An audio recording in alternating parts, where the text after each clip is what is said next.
Thanks for coming out on a nice Saturday morning like this. I'm Tony Knight. I'm the very, very new fleet captain at Fairwinds Marina Del Rey. And thank you. Thanks. And first wanted to acknowledge all of you coming from Fairwinds Marina Del Rey, Fairwinds Channel Islands, and then we have some people here from Santa Monica Windjammers Yacht Club.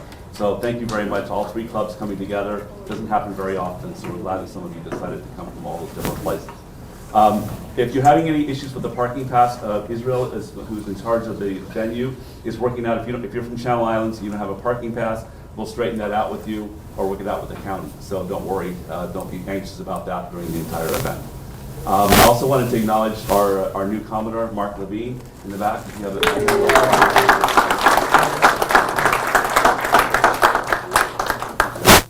And then I'll introduce our speaker. So John Jourdane has sailed over 400,000 offshore miles. He has sailed between the West Coast and Hawaii 62 times, 30 times over and 32 back. He has crossed the Atlantic 12 times and sailed around the world 3 times, including 2 Whitbread around the world races. He has also raced in every major offshore world, many of them several times. John is the author of 3 books, which are available for purchase over there: Icebergs, Port and Starboard, Sailing with Scoundrels and Kings, and Modern Weather for Sailors. So without further ado, John Jourdane. All right, thanks.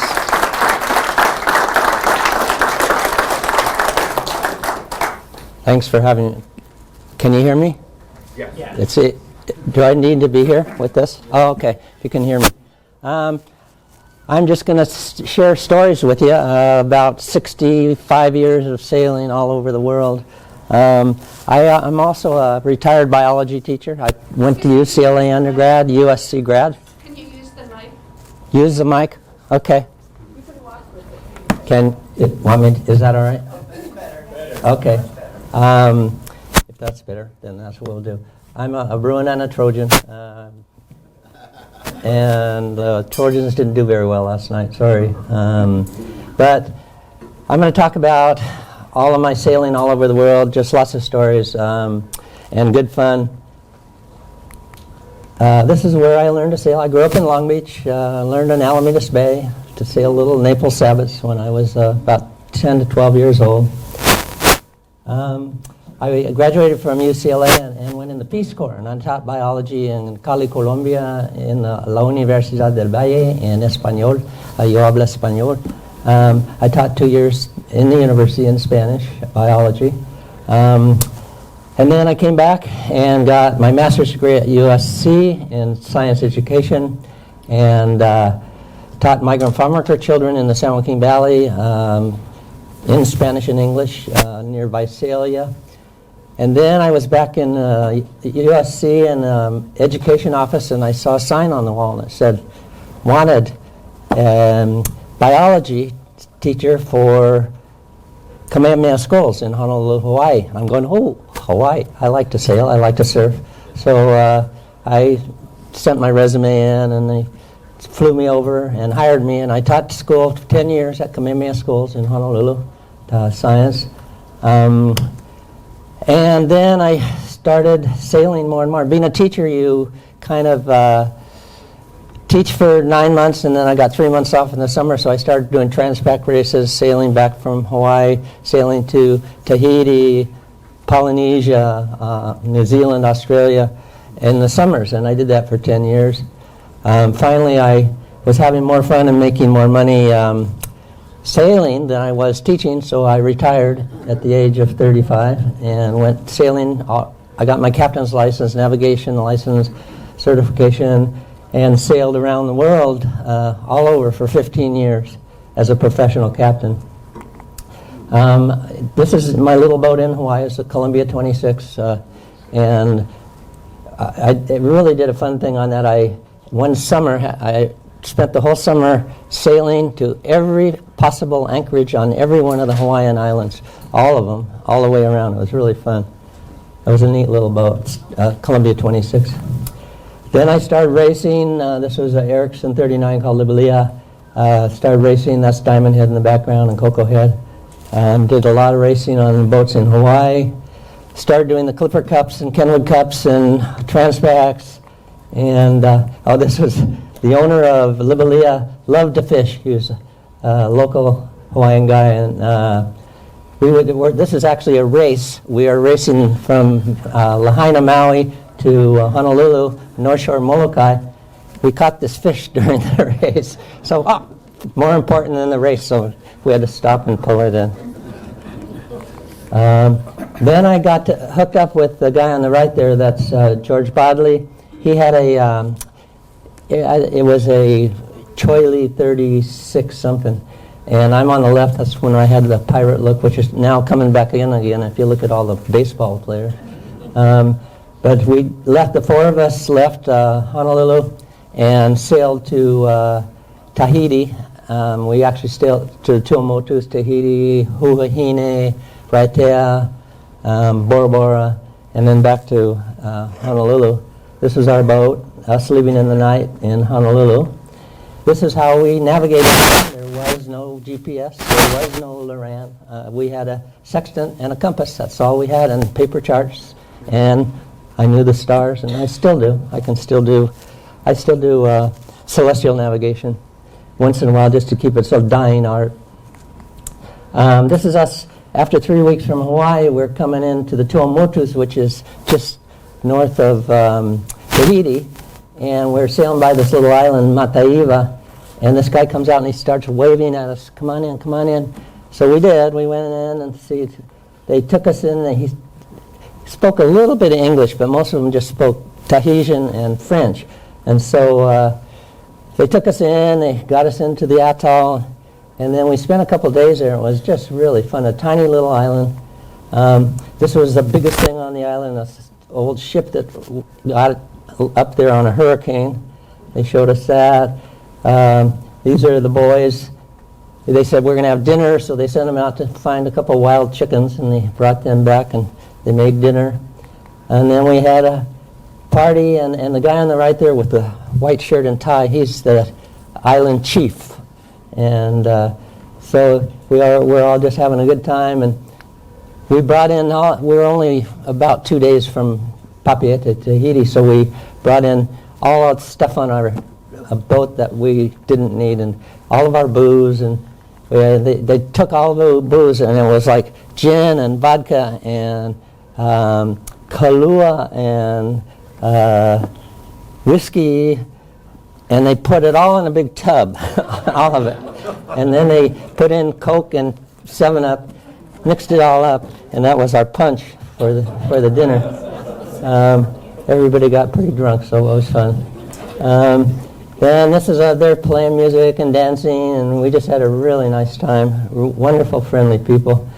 Spent a couple days there, and they took us all around the island and did some fishing. And then when we left to go over to Tahiti, they came out to say goodbye, and even the tutu, the grandma down at the bottom, came out to say goodbye. So really nice people. None of them spoke English, so everything was kind of. None of us spoke French. They spoke Tahitian and French, so we just kind of made it with somehow talking. Then we sailed over to Papeete, Tahiti. Spent a couple days there. Then went across to Moorea, which is a island. It's only about 20 miles away from Papeete. This is Cook's Bay in Moorea. And we decided that we were going from here to Huahine. We heard Huahine is a beautiful island. And so we went into the bar and met a guy who was a navigator on Inter-Island Traders. Roto was his name. He didn't speak in English, but I put out my paper chart and kind of talked to other people, and they talked to him and got us. He told us, you know, I have family in Huahine. Can I come with you?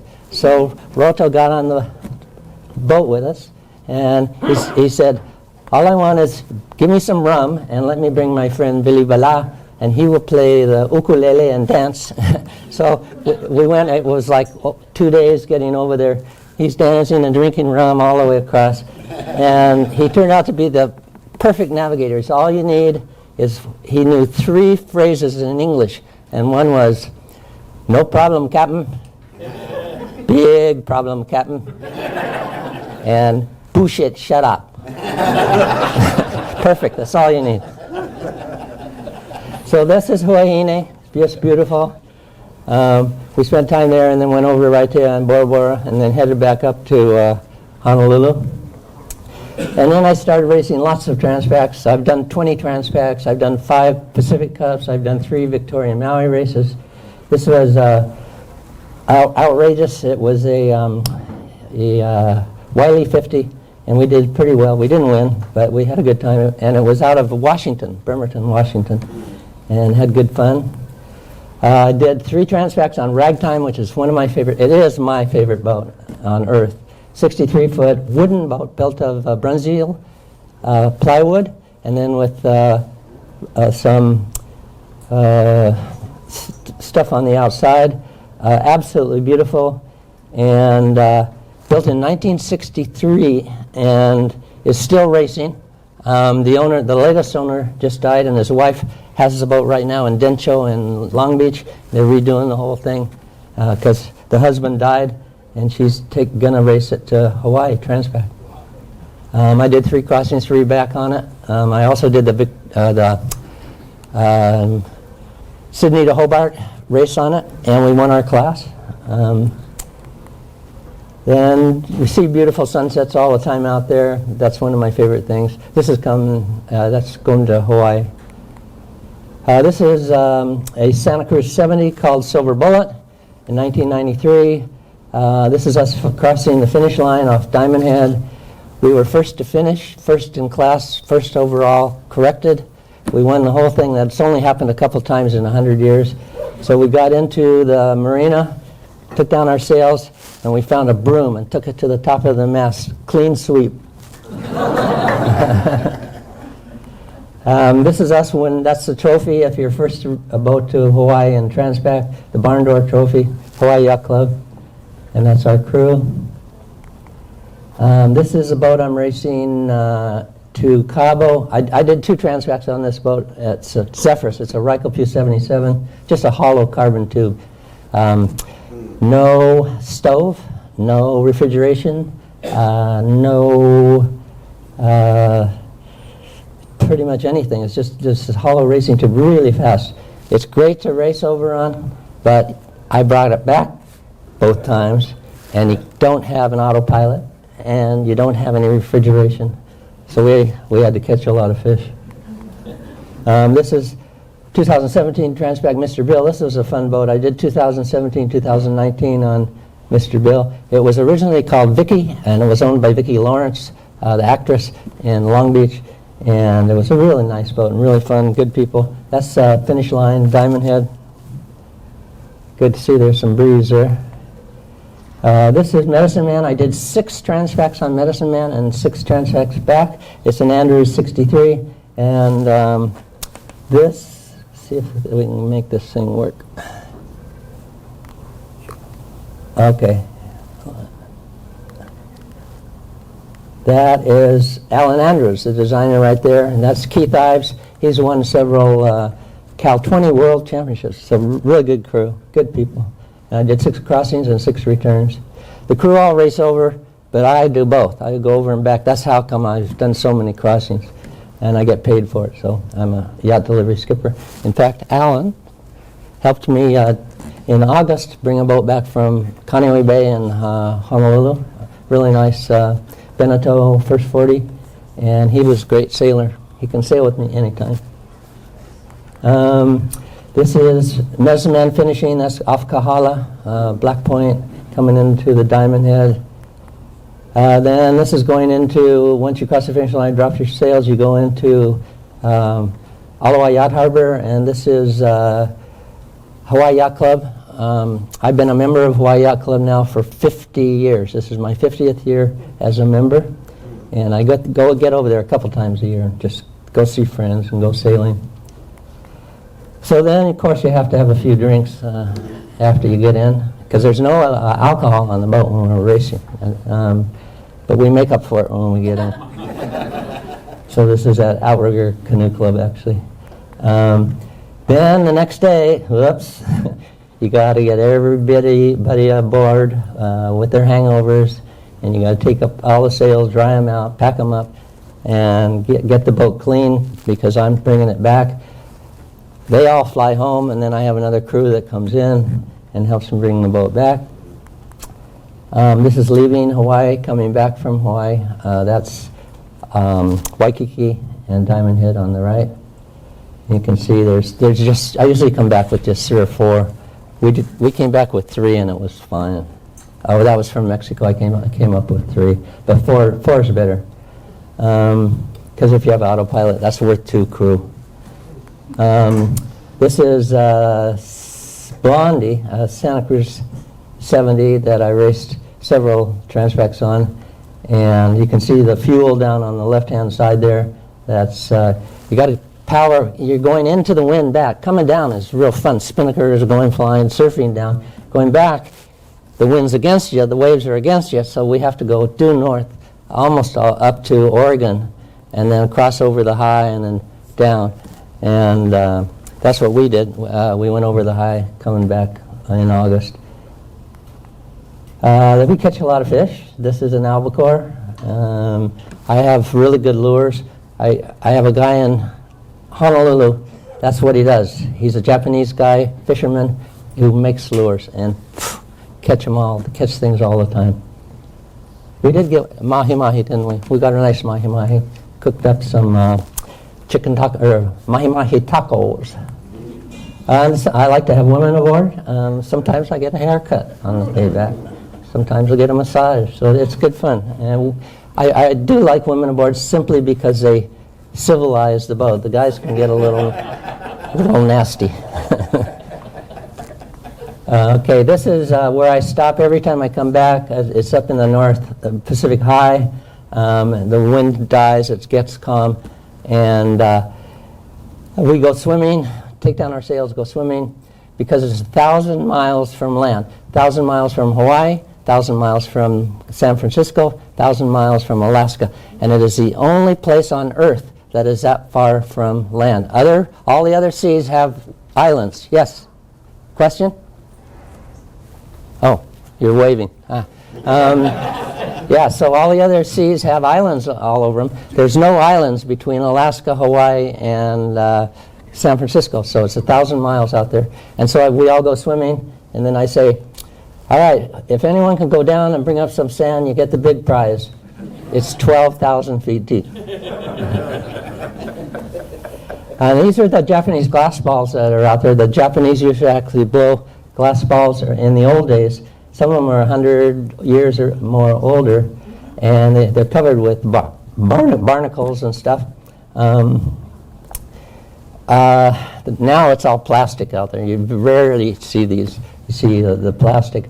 But I think I have the world's record. We got 52 glass balls coming back from Hawaii in 1977, going up to Washington. And this is some of them.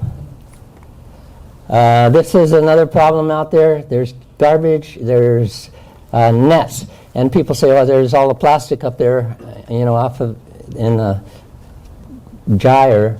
But actually, there's more fishing nets than there is plastic. That's the worst thing. There's hundreds of thousands of fishing boats out there from Korea, Japan, China, Philippines, all over, and they're all fishing, and they're killing all the fish in the ocean, and they're throwing stuff overboard. So every time I go out there, I cross the ocean, I have to dive in and cut this away from our keels and rudders.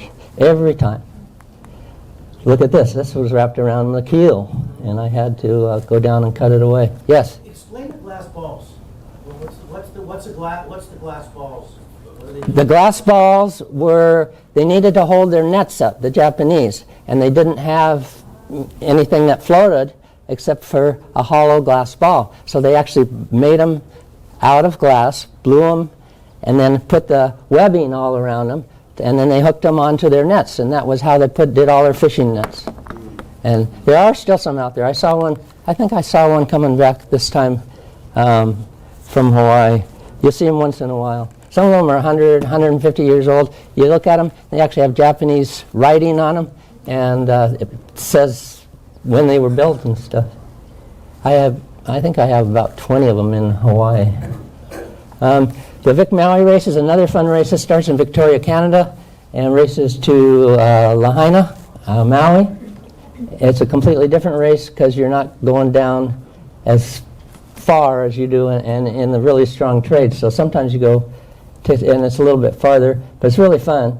This was a Swan 44, and you can tell that this was a while ago because this is Ka'anapali on Maui, and it's still got the sugar cane, and now it's all golf courses and apartments and condos. So this was 1980. Okay, the next one is I spent a year on Andine Maxi. It was a a few of them, 73 to 82 foot aluminum maxi yachts that race all over the world. And I worked for the owner, Huey Long, Mr. Long we called him. He wasn't the senator, he owned ships. So this is, I met him in Hawaii when I was doing a Clipper Cup over there, and gave him my card, and he called me actually and said, would you like to come do the Southern Ocean Racing Circuit, which is around Florida. We start in St. Petersburg, and let's see if I can get this to work. St. Petersburg, you go around Florida, you go up to Fort Lauderdale, to Miami, Palm Beach, over to, and it finally ends up in Nassau in the Bahamas. Good fun race, and I did a few of those. We finished it up, and then I flew back to Honolulu.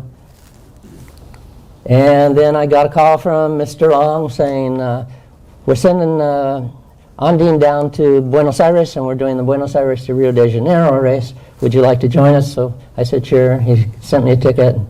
I flew down to Buenos Aires and met them. This is Royal, the Buenos Aires Yacht Club, and notice the water is really brown. That's because it's on the Rio de la Plata. This is a river, and it's 100 miles in from the Atlantic Ocean. And so all this water is coming out of Brazil and Argentina and Paraguay, out of the jungles, and the whole place is just muddy. And here we are starting, and we had to go 120 miles out just to get into the ocean. This is our crew. I had a crew of 17, I think. This is us up in Rio. We actually won the race. We broke the record, and after the race, he sold the boat to the Brazilian Navy, and they were going to use it to teach their cadets how to sail. And so we left the boat there. This is Rio, and it's just beautiful. I really enjoyed it. And I was there during the Carnival. Did a bit of drinking and dancing the salsa, the samba. Then I went back to Hawaii. Mr. Long called me up and he said, well, we sold Andine to the Brazilians, so I'm building a new Andine, and instead of 78, it's 82-foot aluminum boat, and it's being built at Palmer Johnson, which was the best yacht designers and builders in the world at that time. It's in Sturgeon Bay, Wisconsin, which is by Green Bay. So I went up there. He said, come on up, you're going to be the navigator, so I want you to go through all the electronics and learn how to do everything and how they're building it and stuff. So I went up there, spent a few months building the boat. This is them finishing it up, aluminum. And then here we are launching, putting up sails, trying it out, learning the boat. This is the old days when they didn't have black sails or even brown sails, white sails. So we're out sailing on it. And then he said, Mr. Long said, well, we're going to go do the Maxi World Championships in Sardinia, Italy. So you're going to take the boat over to Italy, but on the way you're going to go to Oslo, Norway, and then you're going to do the Fastnet race from England to Ireland and back. So here's what we did. We started in Sturgeon Bay, went down all the lakes, down the St. Lawrence River, St. Lawrence Seaway, across Atlantic up to Oslo, sailed with the King of Norway. We went down to England, did the Fastnet race out to Ireland and back, then went down to Gibraltar and into Mallorca and Sardinia. And then the race crew all left, and the delivery crew, we took the boat back across the Atlantic. So you can see where we had to go. We had to cross Lake, because Sturgeon Bay is right here. We had to cross Lake Michigan, Lake Huron, Lake Erie, and then if you keep going down Lake Erie, you're going to go over the Niagara Falls, and we didn't want to do that, so we went down the Welland Canal. I'll show you. This is what happens if you keep going down Lake Erie, and we didn't think that would be very good. So we went down the Welland Canal, which is a series of locks down from Lake Erie to Lake Ontario. We crossed Lake Ontario over by Toronto, went down this beautiful area, the Thousand Islands. It's between New York and Quebec, and they have all of these wonderful castles and homes out there. They're really beautiful. And then we sailed down the St. Lawrence River to Montreal, sailed past Quebec, out into the St. Lawrence Seaway, up to St. John's, Newfoundland, where we got our provisions to sail across the Atlantic. This is sailing across the North Atlantic. Got pretty rough at times and cold. We actually saw a couple icebergs out there. And this is North Atlantic. This is not Antarctica. Do you know what time of year that was? We left in July, and we got back, because I guess the icebergs in July, they're starting to break down and stuff. And I don't know. But anyway, we sailed up to the North Sea, and we were all worried about going across the North Sea because it can get really nasty. It was like this. It was calm. So we sailed up the Oslo Fjord to Oslo. This is Oslo. This is actually the King of Norway at that time, King Olaf, and he's a great sailor, or he was. He's passed away. He won Olympic gold medal in sailing in Amsterdam in 1928. He was world champion. Good sailor, and his son is a really good sailor, Crown Prince Harold, who eventually came down and sailed with us in Italy. All right, then after we went sailing, he took us all out to his summer palace. This is the royal palace, their summer palace, and got us really drunk, drinking aquavit, and the whole crew was all drunk. So we got up the next morning, we had to get down to England to do the Fastnet race in the cows, and we got out in the North Sea, and it was not calm. It was a gale, and it was big breaking waves, and we were all hungover. Everyone on the boat was throwing up. That's the last time I've ever thrown up on a boat, was 1981. Okay, and this is the Fastnet race. You start in Cowes, England, you go around England, tip of England, and then up to Fastnet Rock, and then back and finish in Plymouth. We did that. And then we took off and went down. Oh, this is during the Fastnet race. We did pretty well, but we got beat by John Kilroy, Kealoha. They just had a faster boat, a better boat. But we were going to race against them in Italy, so we did. There were 12 maxis racing in Italy. So here we are. We're down. We came down. Oops. Uh-oh. What'd I do? I probably shouldn't even try to do that. Let me get it fixed up here.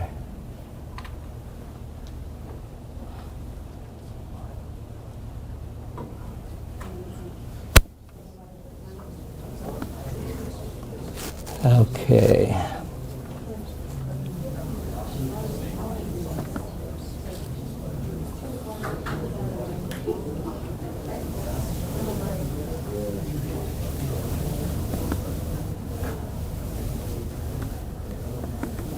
What's going on here?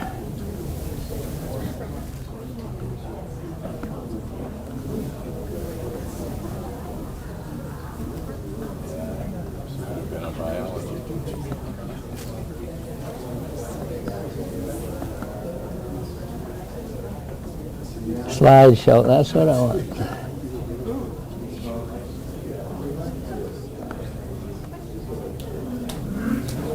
I'll get it fixed eventually. Slideshow from the beginning.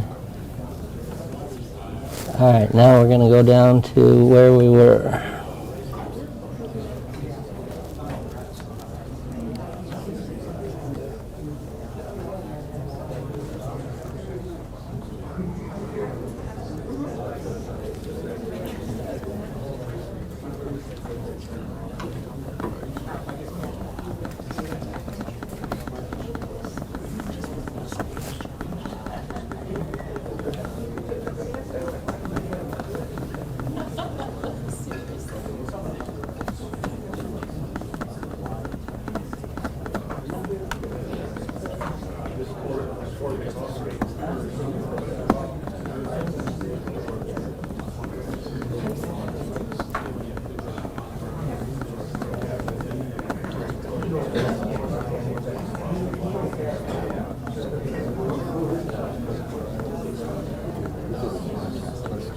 All right, well, here we are. We go down around, across the Bay of Biscay, down around to Portugal, down to Gibraltar, to Mallorca, and then to Sardinia, Italy. This is Puerto Jose Banús. This is a nice little thing in, Porto Cerro. This is Sardinia, and it's a wonderful harbor. We had 12 maxis from all over the world there to do this. And this is Crown Prince Harald. He's King Olaf's son. He was a good sailor, and he came on board. We were getting ready to go out and start racing, and the owner, Mr. Long, says, "John, you're going to work with Crown Prince Harald. He's going to be grinding. He's big and strong, and you're going to be trimming the spinnaker." So we worked together all week, and he comes aboard, and I said, "What do I call you, Your Highness?" And he said, "Call me Harold." And I said, "Okay." So we worked up together all week, and by the end of the week was, "Harry, get your butt over here and grind." So we became really dear friends, and he sends me a Christmas card every year. He's now King Harald, King of Norway, and he's a really, really nice guy. Okay, this was the owner, Mr. Long, and we're racing. The one boat in the background there is Condor. It's from England, another maxi. That blue one with the blue and white sails, that's from Australia. That was Bumblebee. This is what happened during the race. Condor lost their mast, so they were out. This is Kealoha, John Kilroy's boat, and they were the fastest. They won. We ended up third, but that was okay. So then everybody flew home, and the delivery crew, we had 8 aboard, and this is sailing over to Gibraltar. I'm a hiker, a marathoner, so I hiked up to the top of Rock of Gibraltar. That's me with my Maui Marathon t-shirt. And this is my little friend I made up there. They have these monkeys. They're called Barbary apes, and they live up on Gibraltar. They don't live anywhere else in the world. And some hundreds of years ago, they got over from Africa, and they lived up on the rock, and there's virtually no trees or jungles or anything, so they lost their tails. They are a monkey with no tails, and they're really smart. They come up and steal food out of your pocket. So then we had one of our guys, the New Zealander, had to redo his green card to get into the U.S., so we went over to Africa, Algeria, and that was the nearest American consulate, so we went and got him his card, went through the Kasbah, got a bunch of provisions and stuff, then took off and started sailing back from Gibraltar, then up over the Azores and heading across the Atlantic. And we did have, at this time, we had weather facts, so we knew what the weather was going to do. We got it through the radio. And this was Hurricane Harvey. And then they said, "Oh, Hurricane Harvey is passing up from the Dominican Republic down here, heading up towards Bermuda." We are passing over Bermuda. So here comes Hurricane Harvey, and we're watching it, and it's coming straight for Bermuda, and we're up over Bermuda, and we're going, "Oh no." Started blowing, was blowing 40 knots. We put in a couple of reefs, small sails, 50 knots, 60 knots, 70 knots, 80 knots, got up to 100 knots. It was a full Category 4 hurricane. And so we had we're trying to, big breaking waves, like 30-foot breaking waves, and we were trying to run down away from the wind with the breaking waves. And we thought, well, there's so much wind, and we have our mast up and our rigging that we can actually use the wind and throw out a bunch of stuff off the back of the boat. We had all of our lines and things out there to keep our sterns going slower, try and slow the boat down. During the night, we had a guy, you'd steer for half hour, and then another guy would come up, half hour, another guy come up, and you're locked in, with your harness and everything.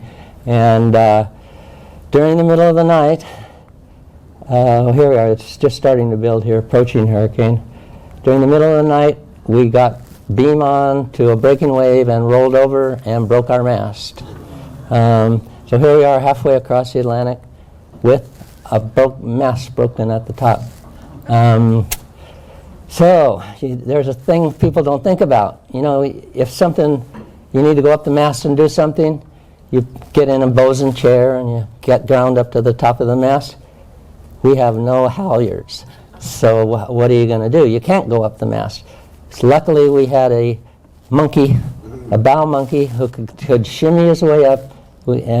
Kiwi Dave, of course a New Zealander, shimmied up, cut down what we needed to cut down. He tied some lines up so we'd have a head stay and a back stay, and put a block up there, lashed a block up, and we could actually put a little bit of mainsail up, because the nearest island was 300 miles away. It was St. Pierre-Miquelon, and we had a bit of fuel, so we kind of motor sailed, got into St. Pierre-Miquelon, and called the owner, Mr. Long, said, we broke the mast. We were going to take the boat to New York. He had a slip in New York, and actually,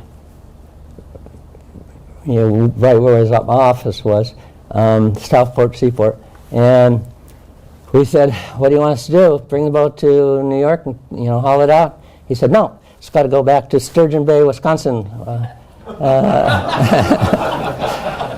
Palmer Johnson has to fix it. It broke, so they got to fix it. So here we go, back up all the river, and now the river's against us, across the lake, up the Welland Canal to Lake Erie, and now it's November, and it starts snowing. So then we go up through Lake Huron, and it's a blizzard. We get up to Lake Michigan, and it's iced over. So fortunately, this ship was coming out and broke the ice source, so we could get in. We went into Palmer Johnson. This is what looked like now. I don't think you see that here. We tied up at the dock and still had on our foul weather gear, our tethers, sea boots, and we went across the street to the nearest pub, and it had a brass rail, so we all sat at the brass rail, put on our tethers, went around the brass rail, and we said, bartender, there's a rum squall coming. And it did. This is another boat I did a lot of sailing on, Brook Ann, which became Crazy Horse. It's a Nelson Merrick 41, and we're taking it to Florida to do the SORC, and I thought this was a great photo of a boat. This was in Yuma, or Arizona, down there somewhere. This is the Antigua Race Week. It was really fun. Sailed with really good people. Well, anyway, we did well. We won our class, and we're coming back from Antigua to Fort Lauderdale, Florida, because the boat's got to be hauled out and put on a trailer to go home, and we broke our rudder. So here we are sailing back with just a spinnaker pole and a couple of canvas buckets, and we made it back. It was about 150 miles to a little island, and we got there, and the only thing we had was that top part there, and then we went and we went through customs, and we asked them, is there anybody that could fix our rudder, make us a rudder?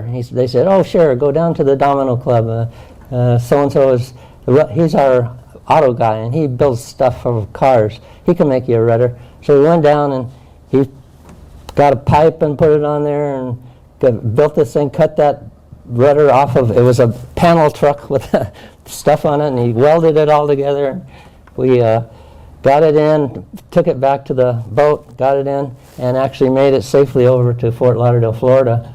And I called the owner, Larry Harvey, and I said, Mr. Harvey, we've broken the rudder, and I showed him the picture of this, and he said, well, I want it. Bring it back. So we put the boat on a truck without a rudder, and we laid this down. He took it home. He lived up in Palos Verdes, had a big house, and put it in his backyard, and this is a sculpture in his backyard. This was my first round the world race, so 1985 Whitbread race. We started in England, went to South Africa, and then over to New Zealand, and then we were going over to Cape Horn. I joined the boat in Panama, and we went up through the Panama Canal, and then up to Fort Lauderdale. Oh, this is Southampton. We over to England before the start. This is a Whitbread start in Cowes, the Solent, and there we are, NZI. That's New Zealand insurance. It was an insurance company that was our sponsor there.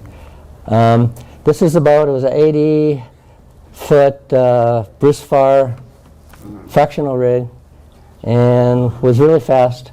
We had a crew of 16. This is us. We sailed down to Cape Town, South Africa from England, all the boats there. And this is the Royal New Zealand Yacht Club, not New Zealand, Royal Cape Town Yacht Club. And that's the Table Mountain in the background there. And so they gave us all, I'm an honorary member of about 45 different yacht clubs all over the world. And they gave us an honorary membership, and it had our picture on it so we could go in and use the yacht club and stuff. And so I'm going in to use the yacht club, go get a drink, and I see this sign. For use by white persons, these public premises and the amenities thereof have been reserved for the exclusive use of white persons. This is like the U.S. back in the 40s and 50s. Blacks had their own restrooms and everything. And so we're going, this is awful. And then one of the guys on one of the boats, it was a Dutch boat, Phillips, and he was black. He was a colored sailor who was one of the best ones in Europe, one of the best sailors in Europe, but he was of color, and we're going, how's he going to get in there? So people in the yacht club sat down, and they thought about it, and they made him a card with his picture on it, and it said, honorary white. And I actually saw that. Ugh. Jeez. And we were there at Thanksgiving, so there were only like 4 Americans in the whole race. And we said, we got to find a turkey. Come on, it's Thanksgiving. We looked all over town. They don't have turkeys in South Africa. So we went into this restaurant, and this guy says, oh, we can give you a bird for Thanksgiving. And this is an ostrich drumstick. So this was our Thanksgiving. And we didn't really have to eat it like that. They cut it up, and it was actually pretty good, pretty delicious. So we had our Thanksgiving. And then I'm a biologist, so I got a week off, and I went up into Kruger National Park and the Sabi Sabi Game Park and went on a safari. And they wanted me to go out in the Land Rover, with all the people and drive around. And I said, listen, I'm a walker and a runner. I want to go for a walk around. And they said, okay, but we got to give you a guide and a gun. And I said, well, okay, the guide can have the gun. I'm not going to have a gun. I have a camera, and that's the only shooting I'm going to do. So they took me around, and we walked all over the place. He was really nice. Some of the pictures I took. Black rhino. Okay, then we took off, and we're heading down towards Antarctica. We're going really fast, and it's cold. You'll see this.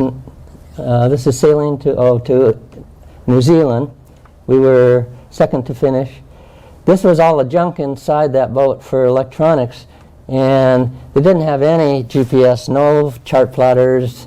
It was just all radar and radios and stuff. And now this is what we have, just a laptop, all carbon. And I still will have a radio. Yeah, you have VHF, and I have a barometer. Okay, now we're down again. In these days, they let us go right to Antarctica. We were down in the icebergs, really windy. At times we got 50, 55 knots of wind, and there were no gates. Now when they race around the world, they give them gates. You can't go south of this because this is where the icebergs are. But we went down amongst the icebergs. And we're near Cape Horn, and we got hit by a big wave, big wind, and broke our mast. So we had to turn around. First you sit down and you say, okay, what are we going to do? Start taking everything apart, go think about how we're going to get back. We can't motor back. We're like 3,500 miles back to New Zealand and about 3,500 miles to Cape Horn. So we put up a bunch of sails. Same thing, you send a guy up the mast, shimmies up, puts up the blocks and a headstay and a backstay. You turn your sails sideways, you do whatever you can, you get very creative. And we made it back over 3,000 miles with just this, into a little island south of New Zealand called Chatham Islands. And they were really nice and friendly. I think they said they had, so what was it, 600 people on the island and 30,000 sheep. Whitbread, this is my next Whitbread. I got a call from Grant Dalton, who now runs America's Cup for New Zealand, and he said, would you like to navigate for us? So I said, sure. He said, come on down. We're taking the boat over to Australia, Sydney, and then up to Cairns, and then back, and just checking it out. So we did, and he hired me. I became their navigator. This is a boat being launched. It's a FAR 82 catch, and this was downtown Auckland. They had a big party and everything for it. Saw the crew on the boat as they put it in the water. This is us. I'm here somewhere. I am right there. Okay, now we went out for about 6 months just practicing and setting up all of our polars and wind charts and sail charts, and every day for 6 months. 6 days a week, and we practice. We then took the boat up to. We put it on a ship and took it to Philadelphia, where we put it back together, sailed up to Newport, Rhode Island, and then raced against a couple of the Whitbread boats from Newport, Rhode Island to England. And it was actually to Cork, Ireland.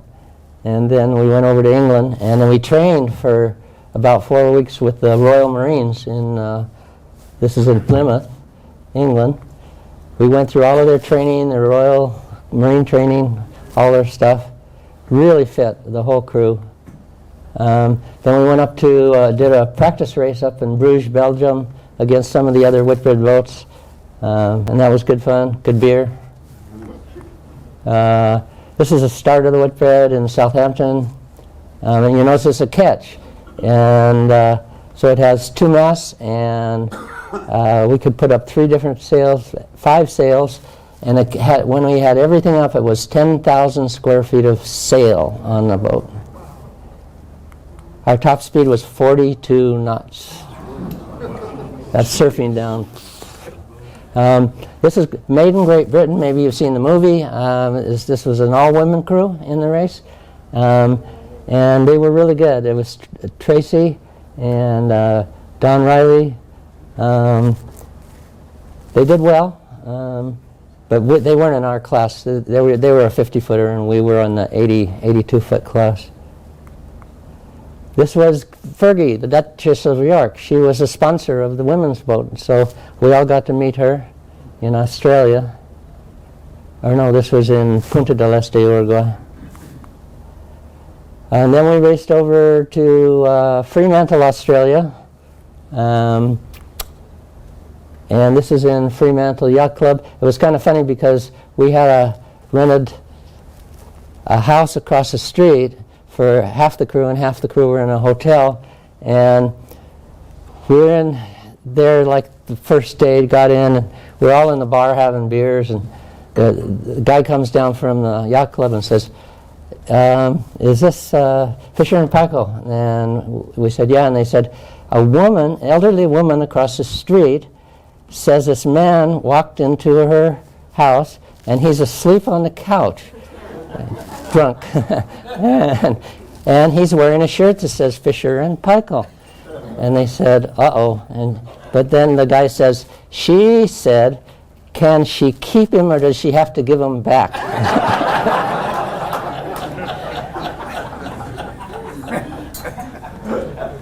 So this is Fremantle. They had a parade for all the boats in the race. It was good fun. Lots of beer. And each of these stops we got to about three, for us because we were first ones there, we got about three weeks to get the boat fixed and then go have parades and see the countryside and stuff. So it was really fun. So I'm a biologist, so here I am out wandering again. Okay, then we raced from Fremantle to Auckland, New Zealand, under Australia. And the first boat, the one on the left is Merit. It was a Swiss boat, but French crew. Then we're in the middle at the bottom there, Fisher and Paykel. And then red is Peter Blake's Steinlager, who actually won the race around the world. They were both New Zealand boats when we were 1 and 2 in the race around the world. We got to New Zealand, and the mayor of Auckland declared a holiday and had a ticker tape parade for all the boats down the main street in Auckland. And this was back in the Southern Ocean, going down deep again. We had like 3 layers of clothes and all that gear, and you get it all on. It take about 15 minutes to get all that gear on. And as soon as you get ready to go on deck, you got to go take a pee. So here we are in the Southern Ocean. Our top speed was 42 knots, but that was surfing down a wave. We're doing probably 30 here. You notice it's blowing 40 to 50, and we have a little spinnaker up, a little white spinnaker. That's why the boat was so fast. Lots of icebergs. That's why one of my books is called Icebergs, Port and Starboard. We're working our way through them. This is Cape Horn, and that's me. I show this to my friends in Hawaii, and they go, that's not Cape Horn, that's Diamond Head. So then we sailed up to Punta del Este in Uruguay. Really nice little marina, very friendly people. It's a real resort area for the people in Argentina and Brazil. Then from there we sailed around Brazil and through the Bahamas to Fort Lauderdale, Florida. We were the first boat to ever finish in any whitbread around the world race in the U.S. because I was the first U.S. person to ever sail around the world in the U.S. But then now there's plenty. This is finishing the Whitbread in Southampton, England. Okay, now we're back in the U.S. and I started sailing a lot with Roy Disney of Disney Corporation. He's a really good sailor, and his son now has his boats, Pyewacket. They're the fastest boats on the West Coast right now. They're actually a Whitbread 77. And so we did this race over, we took it to Ireland and did the Cork Race Week. And then we took it down to Spain, and we did this Jerez, Spain to the Bahamas, and it was called the Route of Discovery because we were following Christopher Columbus's trip. We went down to the Canary Islands, not Canary Islands, but to, it was Canary Islands, and then across to the Bahamas. We changed the name of the boat from Pyewacket to Euro Disney, and we were doing really well. That's On the left is Tim Disney. On the middle is Roy Sr. Disney, who's passed away now. And then on the right is Roy Jr., who now has Paiwaka. We got in a storm halfway across and went down to our storm trysail and storm jib. We were getting 55 knots of wind and didn't break anything, so we were doing good. But then, right after that, we broke our rudder. And so we had to sail the rest of the way to the Turks and Caicos with no rudder. Called the owner's pilot, Roy Disney Sr.'s. He had his own jet. And they said, you got to bring down the delivery crew and bring in our old rudder down. And they did. They flew in, and this is the Disney jet and all of the crew going home. This is another really interesting one. I delivered this boat. It's an old fishing smack out of Monterey, and a guy in Hawaii bought it, and he wanted to take it over and use it for fishing in Hawaii. He put all new engines in it and everything, modern stuff, but it's a 1940 fishing smack out of Monterey. And he asked, a guy got a call and he said, would you take a power boat over for me? And I said, well, if it's good. He said, oh yeah, come on, I'll take you over to Catalina and back and we'll check it out. So I did. I went over and back and went to Catalina and came back, and it was nice. Everything worked well. I said, okay. So we took off from Fish Harbor. Took us 8 days. It wasn't really fast, but it was nice. And here we are in Kahului, Maui. We made it. Seattle to Homer, Alaska. This is one of my favorite ones, being a biologist. I went up the Inland Passage. I've done this a few times, delivering, leaving Seattle and going up the Inland Passage, and it's just beautiful. Except you get really big tidal currents. You can get 9 knots of current. The boat only motors at 7 or 8 knots, so you're going backwards. So you have to go in. When the tide's against you, you go in and tie up to a tree and put out an anchor and have dinner and wait for the tide to change. And then here comes moose down looking at you. Then we'd see grizzly bears, we'd see bald eagles. There's Ketchikan, grizzly bear, wrangell. Nice little harbors all the way up in the Inland Passage. I recommend it if you ever want to do a really fun trip. Sitka, this is going across Alaska, Bay of Alaska to Homer. The boat there's Homer, Alaska, real fishing spot. But the owner was a sailor, and so we took the boat there. Look at the tide. They get 40-foot tides there, up and down. Okay, that's another fun one. I went from San Francisco to Saipan, near Guam, delivering a boat for, he was like the chief person in the law in Saipan, but he's American. And he called me and he said, we just bought this Hans Christian 42, and my wife and I want to take it to Saipan, but we don't really know how to sail. Could you come teach us how to sail? So I took him across. It was really fun. We went, this is a boat. It was called Carpe Diem. Really nice boat, cruiser. And we went from San Francisco to Honolulu to the Marshall Islands. Marshall Islands are really interesting. This is Majuro. See how it's a 1/4 mile wide, the whole island, and the inside is all water, and just that little thing around the outside is a street, and they have an airport out there. They fly in little planes, and it's just kind of nuts.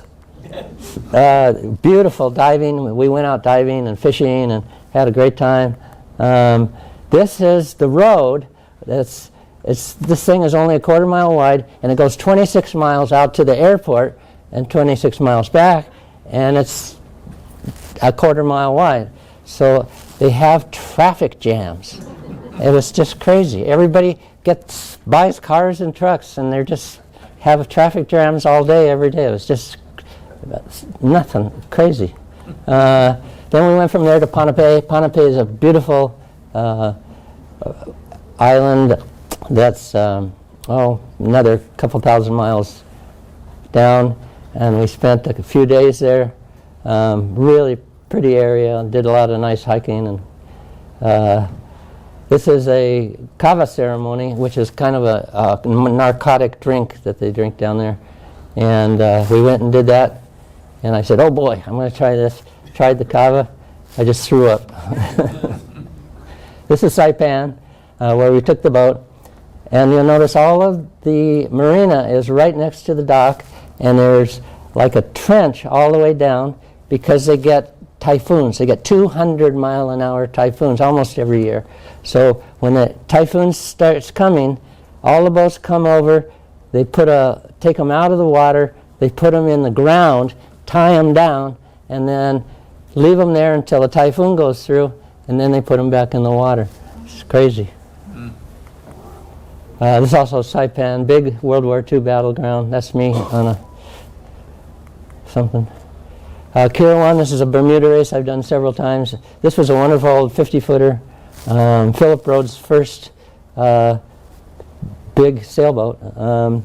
And we did the Bermuda race. We're halfway across. It's a wooden boat. So we're halfway across, and I'm down below navigating, and all of a sudden I start feeling air and water on my legs. And I have my shorts on, and so I get under the nav table, and the slats in the hull are spread apart, and water's coming in down the side of the boat. So we said, we better stay on this tack for a while. So we put him in a bosun chair, rope on both ends, and just got a bunch of stuff to seal it up with, and it worked, and we got into Bermuda okay, but it was a little scary. There it is in Bermuda. I love Bermuda. Hamilton, Bermuda. This is all the boats racing in. Blondie dismasting. I raced to Hawaii on the Santa Cruz 70 Blondie, and we got dismasted coming home. We left. This is going down the Molokai Channel.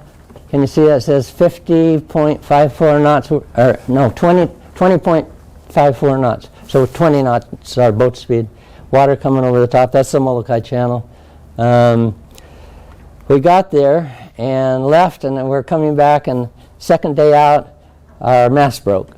So there I am cutting away the sail, and luckily we weren't too far away. It was actually trying to poke a hole in the bottom of the boat, the broken mast, so we had to get rid of it and throw it overboard. And here's what we had left. And so we're heading back. You can see Diamond Head up there in the distance.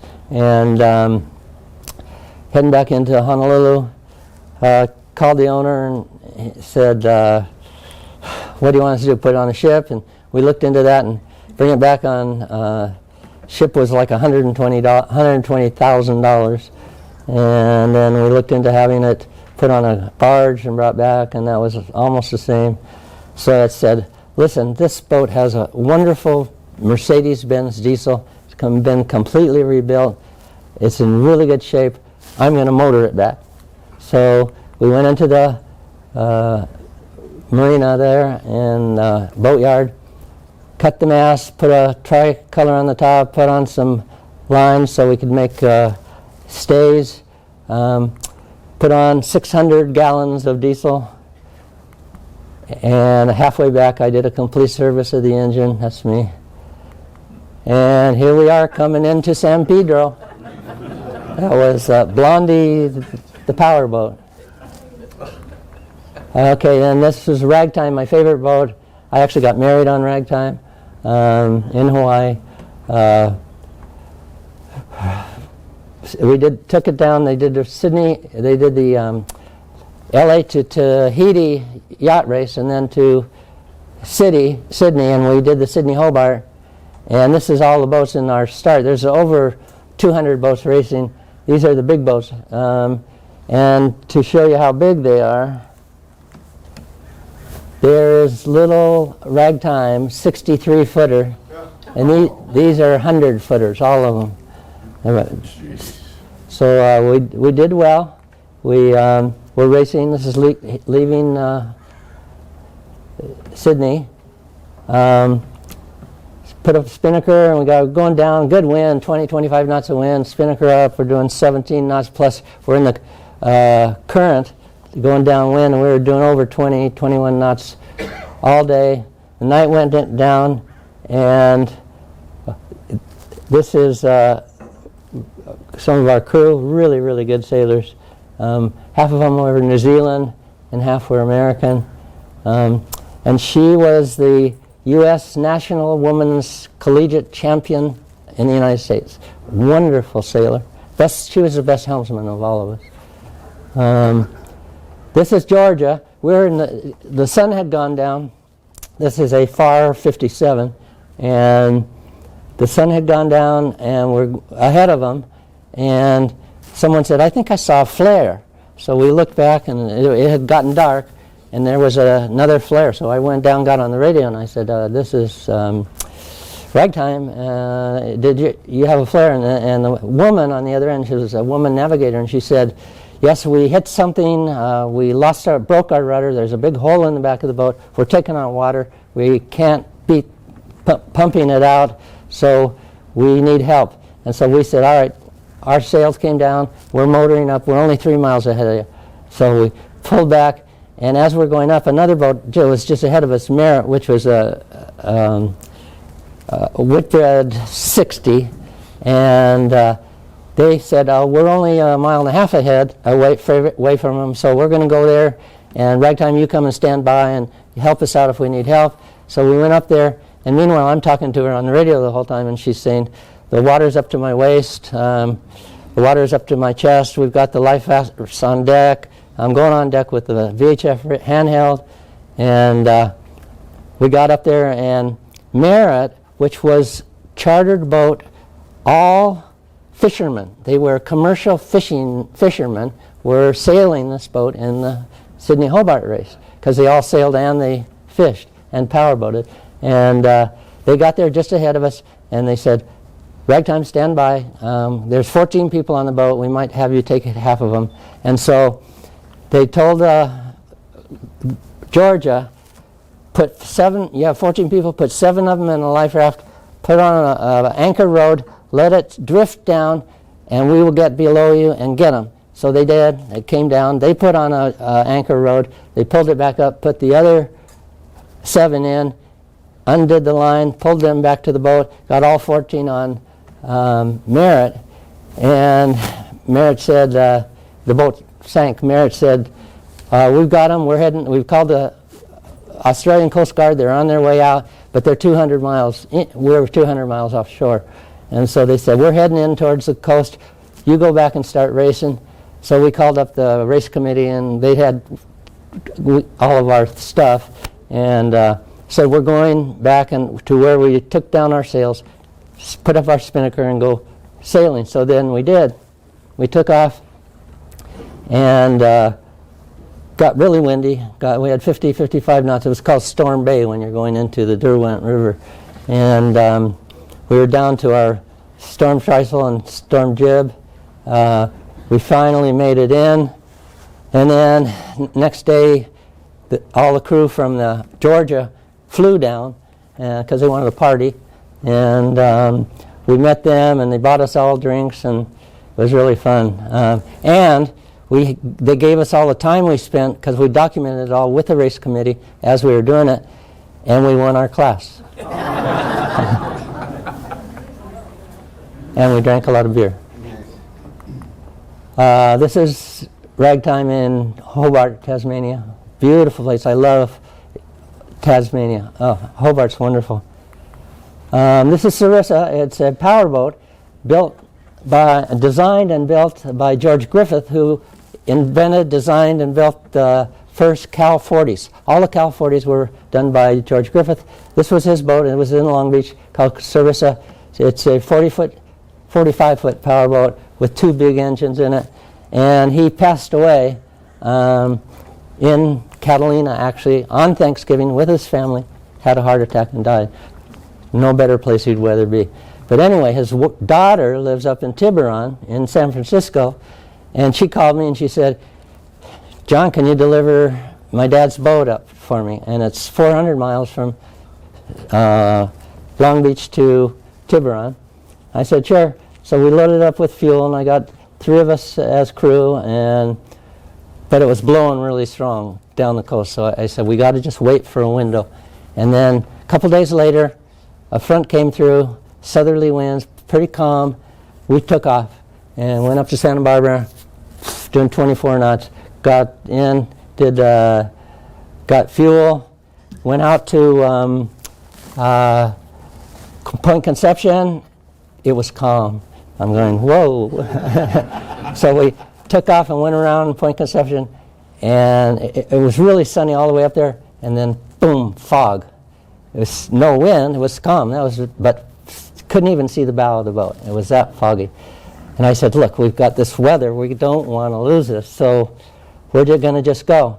And I luckily had a good chart plotter and radar and AIS, and so I put waypoints about 5 miles off all the points going up to San Francisco. We ran all night, couldn't see the bow, all the way to the bridge, Golden Gate Bridge. We're going under the Golden Gate Bridge, bright and sunny once we get inside. But we made it 400 miles in 27 hours. Wow. That was pretty quick. This is getting fuel in Santa Barbara. This is where it is in Tiburon. Beautiful boat, wonderful boat. Newport Beach to Cabo race. That's good fun. People say there is no green flash. I have pictures of green flashes. I've seen dozens and dozens of them, and people say, oh, it's all a lie. Yeah, okay. Veracruz is the boat that Alan helped me bring back from Kaneohe Bay in Hawaii. We had a good trip back. Nice boat, autopilot, refrigeration, stove. Most of the boats I race on, the real race boats, they don't have any of that stuff. Here we are, cleaning the mahi-mahi, getting ready for mahi-mahi tacos. Veracruz coming under the San Francisco, the Golden Gate Bridge. Now here's my favorite thing that I've heard. Any damn fool can navigate the world. It takes a really good sailor to do it drunk. Sir Francis Chichester, he was the first person to sail around the world alone with only one stop in Australia on a 53-foot ketch gypsy moth, 1967. So, if you want to do really well, do it drunk. And thank you.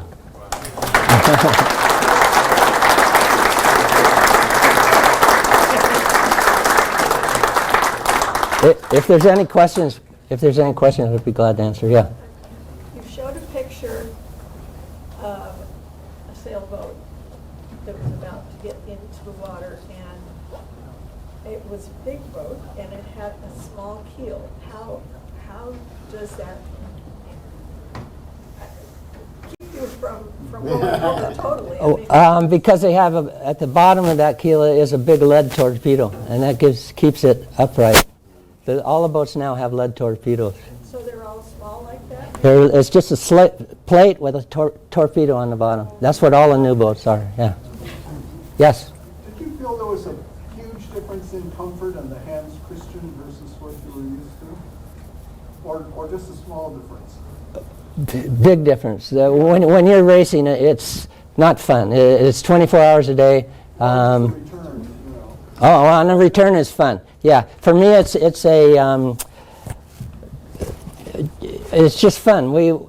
Racing down, there's no alcohol. You're 24 hours a day. You're just tired all the time. Going as fast as you can. Coming back, we have happy hour. We catch fish. We stop and go swimming. So it's a busman's holiday for me. You know, I love the trip back more than I do the races. No, I meant when you take the racing part out of it, was just the boat.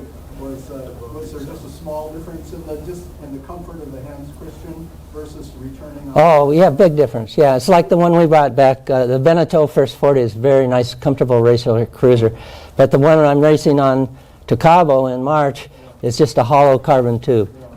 There's no toilet. There's no head. There's a toilet in the bow. There's no refrigeration. There's no autopilot.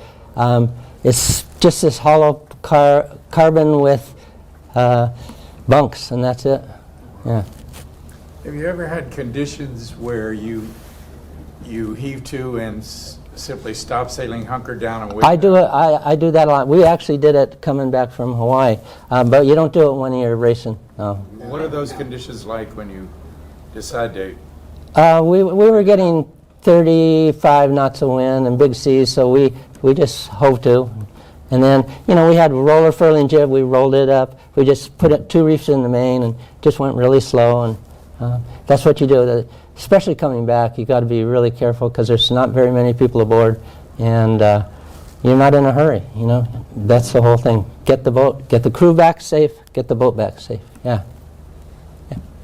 When you don't have a fridge and you don't have a stove, what do you eat? Freeze-dried food for dinner. You just boil water, and breakfast you have cereal because almond milk doesn't need to be frozen or cooled. Lunch you have peanut butter and jelly sandwiches. So, yeah. But I'd rather have real food. Yes.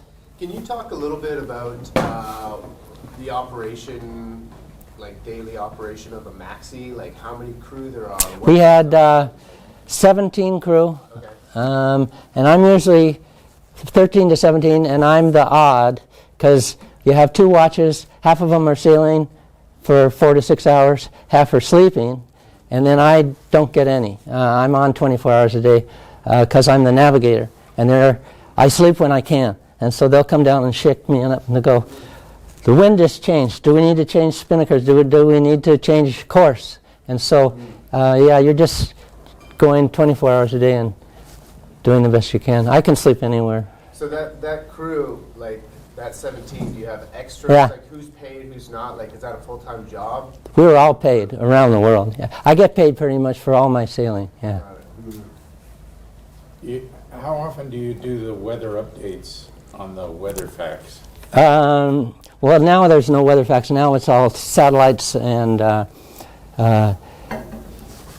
Updated every hour? Oh yeah, every hour.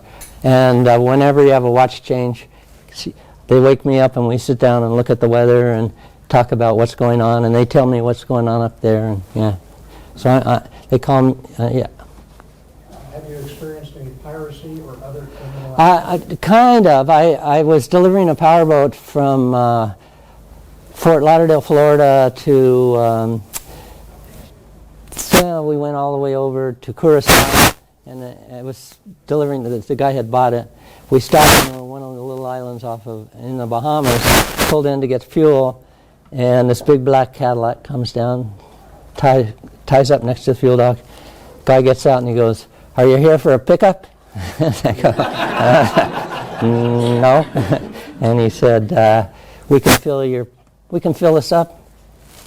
Marijuana, cocaine, what do you want? We can fill you up." And I'm going, no. And we got out of there quick. But I've had and going through the Panama Canal, I've had kind of the same thing. People come up to me and say, "Want to make a lot of money? Just carry this stuff for us." Yeah. What actually is that green flat?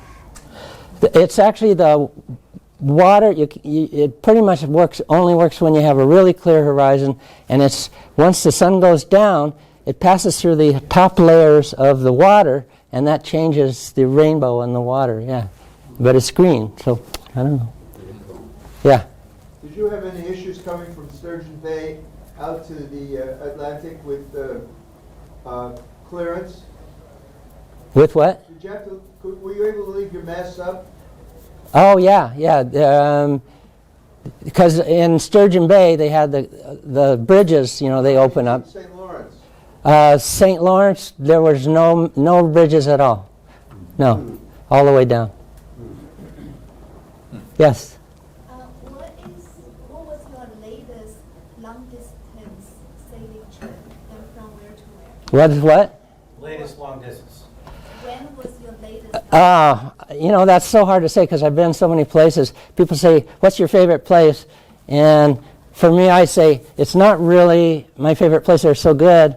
It's the wonderful people I've met all over the world. I have friends all over the world. And I love Norway, the inland passage going to Canada. New Zealand's is wonderful. I mean, there's just lots and lots of places. But it's really all the people that I've met. What's your most recent?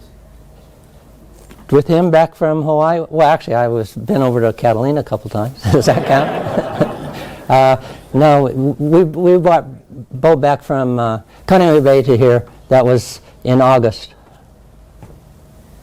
Yes? Did you ever want to do the around the world Single-handed? I'm not a single handler. I like people too much.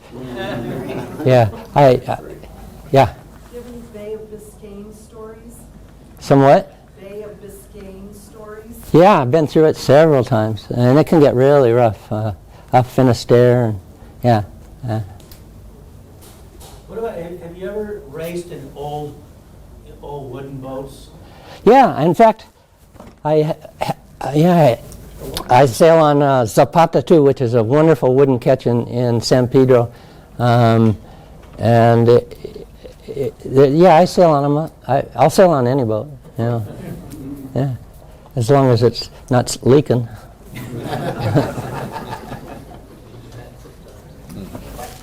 Yes.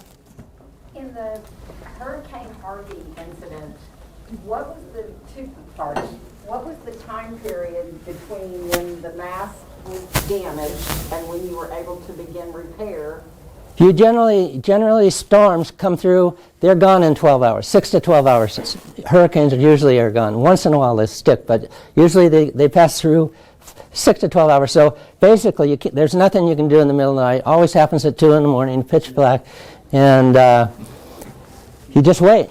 And when the sun comes up, then you sit down with everybody and you have a meeting. You say, here's what we have to do. You're going to do this, and then you just start slowly fixing it. And then how can we get someone up the mast? How can we get sails up? You know, we have to get some lines up so we have a head stay and a back stay. So you just do it slowly, and it takes probably a day or two to get it back. Yeah.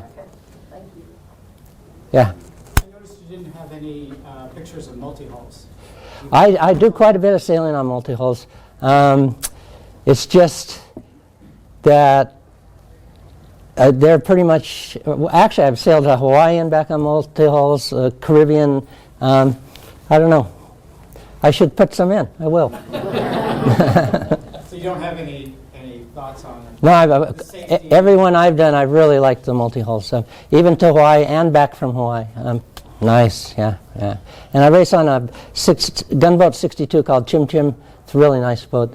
Did a Cabo race on it and did down the coast on it, and yeah, really fun. Yeah. So I'm curious, when you started sailing as a youngster in Long Beach, were you a dinghy sailor, or were you groomed by some big sailors and crew when you started out? No, I was at summer camp. You know, kids at summer camp in the bay, and they teach you how to canoe and how to sail a sabbat, and this was time I was a surfer, so I surfed more than I sailed, and Huntington Beach and down that way. I really didn't get into the serious sailing until I got to Hawaii, and then I really started getting into it. So I wasn't a sailor in college or anything. No.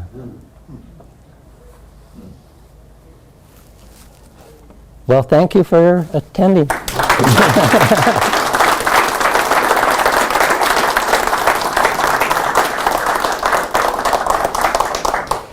I think we better go have a drink.